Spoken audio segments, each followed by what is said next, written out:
వెలుగు paper కాడికొస్తే G7 దేశాల summit, దేశాధినేతలతో Modi భేటీ. ఇట్లా గెలిచిండో లేదో మళ్ళా పారను పోయిందా. దేశాన్ని పట్టించుకోడు, మొత్తం విదేశాలలో తిరుగుతాడు. ఇటలీలో జరుగుతున్న G7 సమావేశాల్లో భాగంగా ప్రధాని నరేంద్ర మోదీ వివిధ దేశాధినేతలతో భేటీ అయ్యారు. శుక్రవారం ఇటలీ చేరుకున్న ఆయన ఆ దేశ ప్రధాని జార్జియా మెలోని స్వాగతం పలికారు. తర్వాత ఫ్రాన్స్ అధ్యక్షుడు ఇమ్మాన్యుయల్ మక్రాన్తో మోదీ సమావేశమయ్యారు. రక్షణ, న్యూక్లియర్ అండ్ స్పేస్ వంటి రంగాలలో వ్యూహాత్మక భాగస్వామ్యం బలోపేతంపై వారిద్దరు చర్చలు జరిపారు. బ్రిటన్ ప్రధాని రిషి సునక్ తోనూ మోడీ సమావేశమయ్యారు. ఇండియా, యూకే వ్యూహాత్మక భాగస్వామ్యాన్ని మరింత బలోపేతం చేసుకోవడంపై ఇరు నేతలు చర్చించారు. మరి ఈమె ఏమి చెప్పిందో ఆయన ఏమి విన్నాడో కానీ మొత్తం నవ్వినట్టయితే ఒక యాక్టింగ్ చేస్తాను. ఎందుకంటే మనోడు ఇంగ్లీష్లో పూరు, మనోడు ఇక్కడనే ప్రెస్ మీట్లు పెట్టాడు, ఇక్కడనే మీడియా ముందుకు రారు. ఇక G7 సమ్మిట్లో అందరు ఇంగ్లీష్ మాట్లాడతారు, ఆడ హిందీ ఎవరికి అర్థం కాదు. మరి ఈయనకు ఇంగ్లీష్ రాదు, వాళ్ళకు హిందీ రాదు. మరి ఏం మాట్లాడుతాడో ఏం అర్థం చేసుకుంటాడో తెలియదు.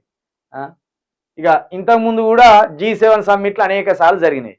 దానివల్ల ఏం ఉపయోగం ఉన్నదో, దానివల్ల ఏం రాబడి ఉన్నదో తెలియదు. కానీ ఇక్కడి నుంచి పోయినందుకు దేశాధినేతలకు మాత్రము ఖర్చులు తడిచి మోపడైతాయి. గతంలో కూడా అనేక సార్లు జరిగినాయి కదా, మరి ఏం బెనిఫిట్ ఇది ఏం అర్థం కదా. ఇవన్నీ అందరు పోయి కూడా కూర్చుంటారు, మన ప్రపంచాన్ని అంతా కాపాడాలంటారు.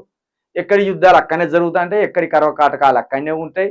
ఏవని దేశంలో ఉండే సమస్య వాని దేశంలోనే ఉంటుంది. కానీ వీళ్ళు మాత్రం పోతారు, ఖర్చులు పెట్టుకొని వస్తారు. G7 అనేక సార్లు జరిగింది, G20 కూడా అనేక సార్లు జరిగింది.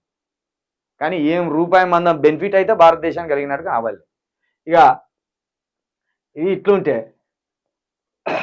ఈ రక్షణ, న్యూక్లియర్, స్పేస్ గీ రంగాల గురించి మాట్లాడతారే మోడీతోటి.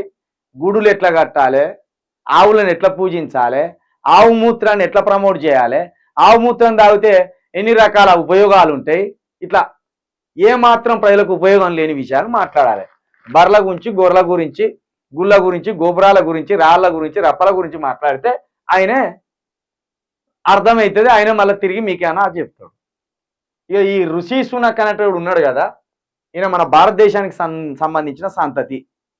ఎప్పుడో 300-400 ఏళ్ళ క్రితం వెళ్ళిపోయినవన్నీ మనోడు అని గొప్పగా చెప్పుకొని మురుస్తారు. ఇది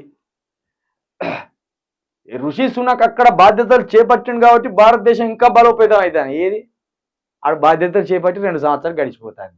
భారతదేశానికి వచ్చింది ఏమున్నది?